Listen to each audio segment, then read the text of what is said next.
তো হিমাচলের মধ্যে হঠাৎ করেই কিন্তু দার্জিলিং এর ভেতরে ঢুকে গেলাম। সাবাস সাবা, টাকা নিও কিন্তু সুজন ভাইয়ের কাছে অবশ্যই। ডালহাউসি থেকে পাঠানকোট যাওয়ার পথে এই জায়গাটা খুবই সুন্দর ভিউ দেখা যায়, খুবই সুন্দর। এখানে একটা লেক আছে। ইস কি অবস্থা, সেই। বাট আমরা একটা জিনিস ট্রাই করতেছিলাম, সেটা হচ্ছে আমরা যে চার পায়ে আছে, চার পায়াওয়ালা কোনো একটা ধাবায় বসবো। এটা তো পুরো রাজপ্রাসাদের মতো লাগতেছে, দেখেন অনেক সুন্দর, সেই। আসসালামু আলাইকুম, গুড মর্নিং ফ্রম বাইরা ঘর। এটারে অনেকে অনেকভাবে উচ্চারণ করে, আমার কাছে ঘর বলতে বেশি ভালো লাগে। গর, বাইরা গর, গর আর কি, লাস্টে এইচ। তো এই যে এই হোটেলটাতে আমরা কালকে ছিলাম, এটা হচ্ছে হোটেল মান্নাত সাসপাস অথবা মান্নাত গেস্ট হাউস অ্যান্ড রেস্টুরেন্ট। এইখানে আমরা রাতে খাওয়া দাওয়া করছি, খাবারের মানও ভালো, প্লাস হচ্ছে হোটেলটাও বেশ ভালো। এখানে আপনারা কিন্তু এসে ইজিলি থাকতে পারেন যারা সাসপাস হয়ে ওই পাশে যাওয়ার চিন্তা ভাবনা করতেছেন। তো এখন বাজে হচ্ছে 7টা, আমরা 6টায় আজকে বের হইতে পারি নাই, কারণ হচ্ছে কালকে আমাদের যে পরিমাণ পরিশ্রম গেছে শরীরের উপর দিয়ে, আমরা যে কখন ঘুমায় পড়ছি, কখন উঠছি কেউ আসলে ঠিকঠাক যাই না। অ্যালার্মে কারো ঘুম ভাঙে নাই, ঘুম ভাঙছে হচ্ছে 6টার পরে, 6:30, 6:20-এর দিকে। তো যাই হোক, খুব বেশি দেরি হয় নাই, 1 ঘন্টা মাত্র হয়েছে আমরা ঘুম থেকে উঠছি। এর মধ্যে আমরা ফ্রেশ হয়ে কিন্তু বের হয়ে গেছি। আর হচ্ছে আমরা এখন মোটর সাইকেলের মধ্যে সব কিছু রেডি করতেছি, রেডি করেই রওনা দিয়ে দিব। আর দেখেন আজকে কিন্তু সকালই সূর্যের দেখা পেয়ে গেছি, আলহামদুলিল্লাহ। বাজে হচ্ছে 7:30, রওনা দিতে হচ্ছে আরও আধা ঘন্টা লেট হইলো আমাদের। 7:30টার সময় আজকে হচ্ছে আমরা স্টার্ট করতে পারলাম। তো এখন হচ্ছে আমরা এই পাহাড়ি রোড ধরে অনেক দূর যাব, মোটামুটি চাম্বা পর্যন্ত আমাদেরকে এই ধরনের রোডই খুব সম্ভবত কভার করতে হবে। এমনিতে রোড ভালো আছে, বাট রোডটার সমস্যা হচ্ছে রোডটা একটু ন্যারো, এই আর কি। আজকে আমাদের প্রাইমারি প্ল্যান হচ্ছে আমরা সন্ধ্যা পর্যন্ত রাইড করব, বাট চেষ্টা করব দিল্লির যত কাছাকাছি চলে যাওয়া যায়। কালকে দুপুরের মধ্যে আমরা যেন দিল্লি ঢুকতে পারি। কালকে দুপুরের মধ্যে যদি আমরা দিল্লি ঢুকতে পারি, তাহলে হচ্ছে কালকে আমরা বাইকটা জমা দিয়ে সব কিছু রেডি করে পরশুদিন সকালের ফ্লাইট ধরতে পারবো আর কি। যেহেতু আমাদের ট্যুরের মেইন পার্ট শেষ, এখন শুধু ফিরতি পথ, এই জন্য হচ্ছে আমরা কোথাও এক্সট্রা দেরি করব না। মোটামুটি 7-8 কিলোমিটার হচ্ছে আমরা পুরোটাই নেমে আসলাম পাহাড় থেকে। অনেক উঁচুতে ছিলাম, বাইরা ঘর আসলে অনেক উঁচুতে, এখন শুধু নামতেছি। আর আজকে প্রথম কাজই হচ্ছে আমাদের সামনে একটা পেট্রোল পাম্প আছে, সেইখান থেকে তেল নিতে হবে। তো এইখানে হচ্ছে 95.5 টাকা লিটার তেল। হিমাচলের এই জায়গাটা, বাইরা ঘর থেকে আমরা মোটামুটি 10-12 কিলোমিটার দূরে সেই পেট্রোল পাম্পটা পাইছি। তো হিমাচলের মধ্যে হঠাৎ করেই কিন্তু দার্জিলিং এর ভেতরে ঢুকে গেলাম। দেখেন জাস্ট এই জায়গাটা একটু, দার্জিলিং থেকে যখন কি বলে এটা রে, কালিম্পং, দার্জিলিং থেকে কালিম্পং যাওয়ার ভেতর দিয়ে একটা রোড আছে, সেম, কোনো পার্থক্য নাই এই রোডের সাথে ওই রোডের। একদম দুই পাশে পাইন বনের সারি, মাঝখান দিয়ে সুন্দর রাস্তা, উঁচা নিচা পাহাড়ি রোড, একদম সেম। কারো যদি এখানে এনে ছেড়ে দেওয়া হয় চোখ বন্ধ করে এনে, তাহলে সে আসলে বুঝতে পারবে না যে সে হিমাচলে আছে না সে দার্জিলিংয়ে আছে। তো কালকেও আমরা সাসপাসের পরে একটা বন পার হয়েছি, বাট ওইটা রাত হয়ে গেছিলো, এই জন্য হচ্ছে ঠিকঠাক দেখতে পারি নাই। ওই বনটা অনেক সুন্দর ছিল। এইখানে আসার পরে দেখেন পাহাড়ের ভিউটা কিন্তু সেই ভাল লাগতেছে দেখতে। হিমাচলের এই জিনিসটাই আমার খুব ভাল লাগে, খাড়া পাহাড়ের ঢালের মধ্যে অনেক বাড়ি ঘর, এইখানে কয়েকটা, ওইখানে কয়েকটা, ওইখানে কয়েকটা, দূরে। তো সবগুলারই কিন্তু মোটামুটি আলাদা আলাদা নাম আছে। আর রাতের বেলা যখন গতকাল আমরা বাইরা ঘর ঢুকলাম, তখন এই বাড়ি ঘরগুলো দেখতেছিলাম অনেক আলো, সুন্দর জোনাকি পোকার মতো জ্বলতেছে, বাট এক এক জায়গায়। তবে বেশ কিছু বড় শহর আছে যেগুলো হচ্ছে পাহাড়ের উপর থেকে দেখলে খুব ভালো লাগে, সব লাইট এক জায়গায় জ্বলতেছে, অনেক অনেক আলো, ভালোই লাগে দেখতে। টাইট करना है ना, टाइट कर दो, लगेगा ना। आपने नाश्ता करना है, हाँ सबने करना है, हाँ 50% अपने मुस्लिम, 70% सारे मुस्लिम। তো আমরা এখন আছি হচ্ছে নাক রোড, এই জায়গার নাম হচ্ছে নাক রোড। এখানে আসার পরে হচ্ছে আমরা এই যে এই গ্যারেজটাতে দাঁড়াইছি, দাঁড়ানোর পরে আমরা আমাদের বাইকের চেইনগুলো লুপ করতেছি, লাগলে চেইন টাইট করতেছি। আর এইখানকার নাক রোডের 70% জনগণ হচ্ছে মুসলিম। এখানে আশেপাশে যত দোকানপাট আছে সব দোকানের ওনাররাই হচ্ছে মুসলিম। তো এখানে হচ্ছে এখন আমরা নাস্তাও করব। এটার ভেতরের বাল্ব কেটে গেছে, তো এটা এখন রিপেয়ারিং এর কাজ চলতেছে। সাবা টাকা নিও কিন্তু সুজন ভাইয়ের কাছে অবশ্যই। कितना बिल हुआ? बिल तो बहुत सारा हुआ, इसके पास भी आपके पास भी है, आपका हेडलाइट का गार्ड मैंने खोल दिया। डबल है इस पे, डबल सवारी है, सिंगल है, सिंगल है सारे की। ठीक है, और टाइट नहीं चाहिए। पिलियन है ना? पिलियन है तो थोड़ा टाइट कर কি করা যায় তাহলে মনে জীবনে অনেক চেষ্টা করলাম, বাট এই দোকান থেকে আমাদের কোনো কাজের জন্যই কোনো বিল নিল না। চেইন লুপ করলো প্রত্যেকটা বাইকের, দুইটা বাইকের হচ্ছে আমাদের চেইন অ্যাডজাস্ট করে দিল, টাইট করে দিল। তারপর হচ্ছে আমাকে 250 ml ইঞ্জিন অয়েল দিয়ে দিল, তারপর আরও অনেক কিছু। বাট বিল নেওয়ার সময় 1 টাকাও বিল নিল না। অনেক ট্রাই করছি আমরা বিল দেওয়ার জন্য, অনেক রিকোয়েস্ট করছি, বাট সে বিল নিবেই না। 10টা 20 বাজে, আর এইখানে নাক রোডে আমরা 8:30টার সময় দাঁড়াইছিলাম চেইন লুপ করার জন্য প্লাস নাস্তা করার জন্য। তো কোন দিক দিয়ে যে আসলে 1 ঘন্টা 50 মিনিট হয়ে গেছে আমরা টেরই পাই নাই।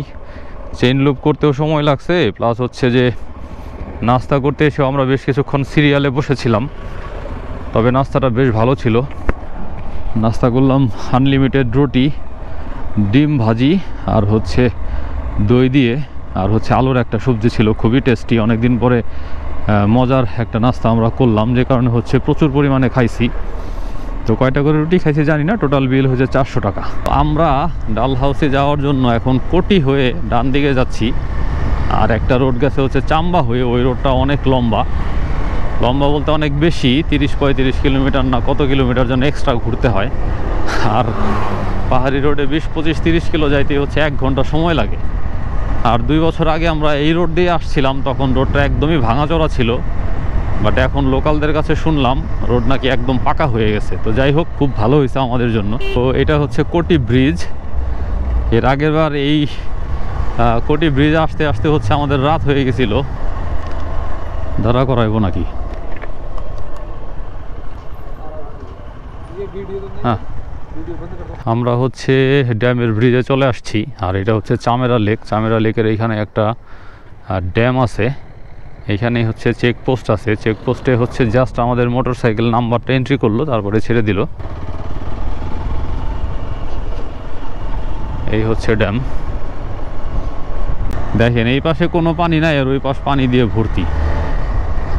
এই হচ্ছে ড্যামের সমস্যা, মানে স্বাভাবিক নাব্যতা নষ্ট হয় একটা জলাধারের।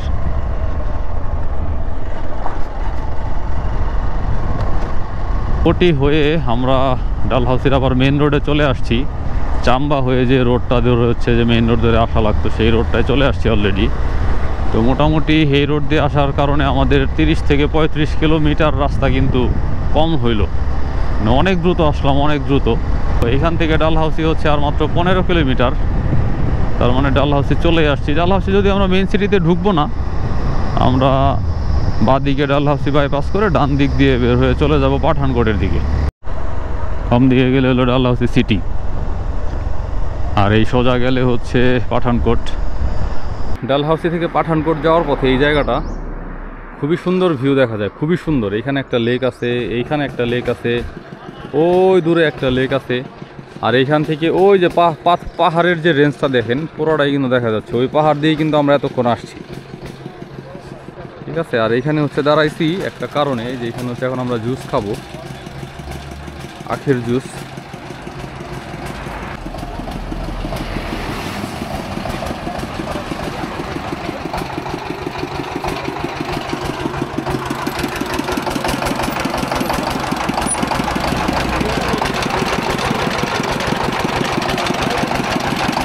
এইমাত্র হচ্ছে আমাদের এই ট্যুরের টোটাল 4000 কিলোমিটার পূর্ণ হয়েছে।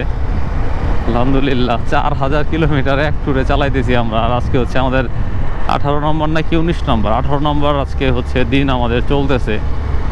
তো 18 দিনে কিন্তু আমরা 4000 কিলোমিটার চালাই ফেলছি, এবং সেটা কিন্তু সমতলের রোড না। এত এত কঠিন রোড আমরা পার হয়েছি এই 4000 কিলোমিটারের মধ্যে। এটা আসলে মানে এখন ভাবতেই অবাক লাগতেছে যে এই ধরনের রোড আমরা কিভাবে পার হইলাম। বিশেষ করে গতকালের সাসপাসের রাইডটা আসলে সারা জীবন মনে রাখার মতো। 1-1.5 কিলোমিটার রাস্তা পার হইতে আমাদের প্রায় 1 থেকে 1.5 ঘন্টা সময় লাগছে, চিন্তা করা যায়। দিল্লি হচ্ছে এখনও আমাদের প্রায় 550 কিলোমিটারের মতো আছে। তার মানে এই ট্যুরটা আমাদের টোটাল 4500 কিলোমিটারের মতো হবে আর কি, দিল্লি টু দিল্লি রাইড। একটানা হচ্ছে দেখি কতক্ষণ রাইড করলাম, 2 ঘন্টা 20 মিনিট, 20 মিনিট হয়তো প্রায় 2.5 ঘন্টার মতো, 2 ঘন্টা 20-25 মিনিটের মতো রাইড করলাম। এবং এই 2 ঘন্টা 20-25 মিনিটে আমরা 115 কিলোর মতো রাইড করছি, না 115 কিলোমিটার মতো রাইড করার পরে আমাদের শারীরিক কন্ডিশন খুব একটা খারাপ হয় নাই, বাট একটু চিন্তা করলাম যে রেস্ট আসলে নেওয়া দরকার, রেস্ট নেওয়া দরকার যেন পরবর্তীতে শরীরে এনার্জিটা থাকে। এই জন্য এই যে দোকানে দাঁড়াইছি। আর এটা হচ্ছে, এই জায়গার নাম কি, যাই হোক নামটা আমি জানি না। এই দোকানটা সুন্দর লাগলো দূর থেকে দেখে। মোটামুটি আমরা অফিসিয়ালভাবে প্রায় পাহাড়ি রাইড শেষ করে ফেলছি। এখন হচ্ছে এইখানে আমরা একটু টুকটাক খাওয়া দাওয়া করবো, জুস টুস খাবো, তারপর হচ্ছে এখান থেকে রওনা দিব। পাঠানকোটে এখান থেকে আর খুব সম্ভবত 40 কিলোমিটারের মতো আছে।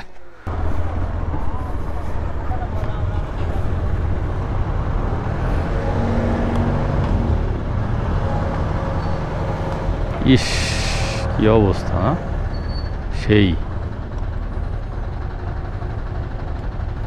দেখেন এইখানে হচ্ছে একটা তেলের ট্যাঙ্কার আটকাই গেছে, মানে অ্যাক্সিডেন্ট করছে। তো সেইটা উঠানোর জন্য এখন হচ্ছে 3টা ক্রেন কাজ করতেছে।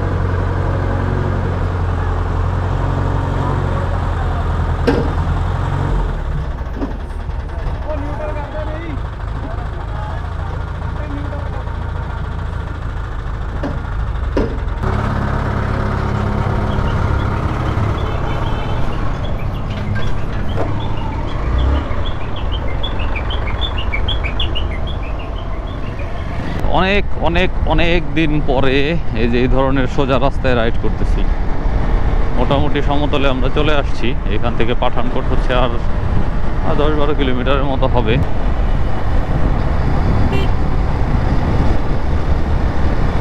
আমরা এইমাত্র পাঠানকোট শহরকে ডান দিকে রেখে দিল্লির মেন হাইওয়েতে উঠে গেছি। আর কোনো টেনশন নাই, এখন শুধু এক্সেলেটর ধরে বসে থাকবো, বাইক চলে যাবে, আর কোনো প্যারা নাই। পাঞ্জাবে ঢুকেই আজকে দিনের মতো প্রথম টোল প্লাজা পাইলাম আমরা। একটু আগেই হচ্ছে পাঞ্জাবের বর্ডার পার হয়ে পাঞ্জাবে ঢুকছি। আর এখন সেই আগের মতো আমরা যে টোল, মানে যে লেন দিয়ে গেলে টোল দিতে হয় না, সেই লেন দিয়ে চলে যাব। খুব ভাল লাগে আমার কাছে এই জিনিসটা, এই জন্য বারবার সবসময় টোল প্লাজাগুলো দেখাই।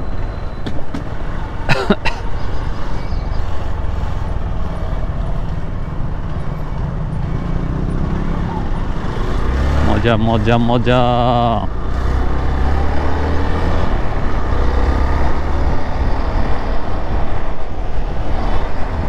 দিল্লি পর্যন্ত যাইতে বেশ কয়েকটা টোল প্লাজা পড়বে, যার একটার মধ্যেও হচ্ছে আপনাকে টোল দিতে হবে না মোটর সাইকেল নিয়ে। আর এইখান থেকে দিল্লি হচ্ছে আরও 459 কিলোমিটার। এখন বাজে হচ্ছে 3টা 36। আর আমরা অনেক দূর কাভার করে ফেলছি, একটানা অনেকক্ষণ চালাইছি। আর আমাদের হচ্ছে ক্ষুধা লেগে গেছে। বাট আমরা একটা জিনিস ট্রাই করতেছিলাম, সেটা হচ্ছে আমরা যে 4 পায়ে আছে, 4 পায়াওয়ালা কোনো একটা ধাবায় বসবো। তো এই খুঁজতে খুঁজতে অনেক দূর আসতে আসতে 4 পাওয়ালা ধাবা এখন কিন্তু আমরা পেয়ে গেছি। তো এখানে হচ্ছে এখন আমরা খাওয়া দাওয়া করব।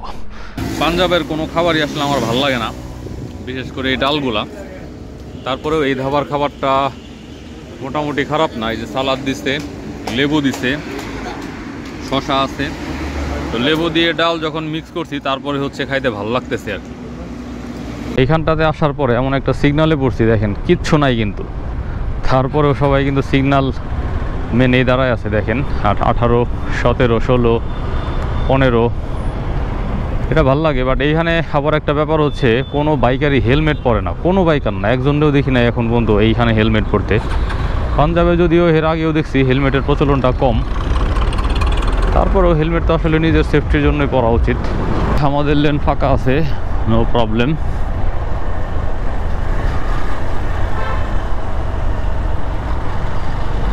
মোটর সাইকেলের জন্য আলাদা লেন, ডেডিকেটেড আলাদা লেন, শালার কি যে ভাল লাগে।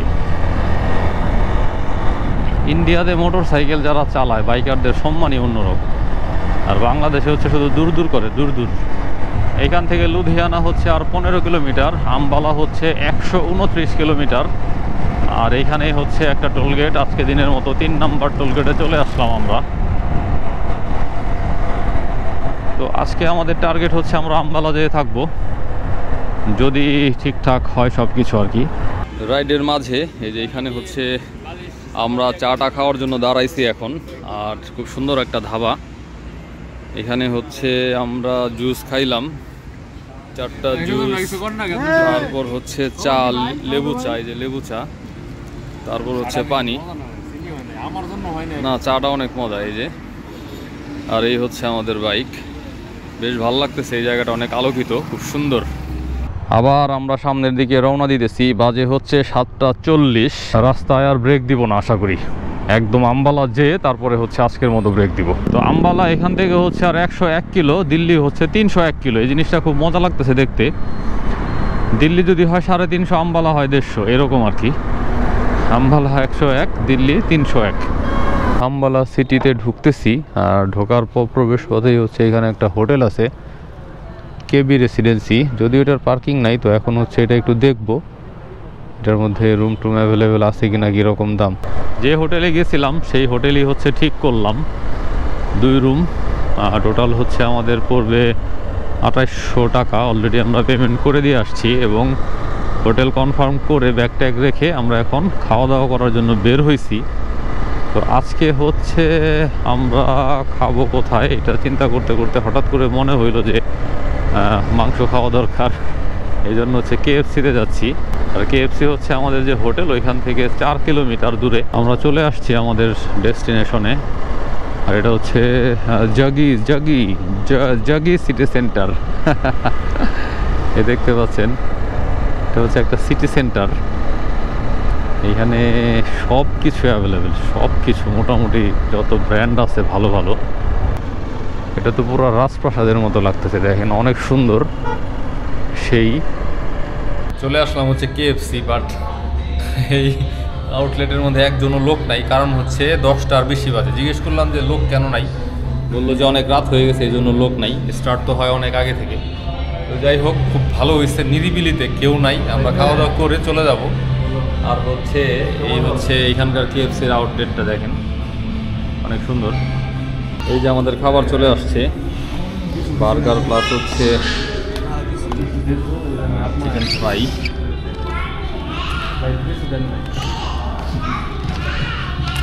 সবার জন্য 5 পিস অর্ডার করছি।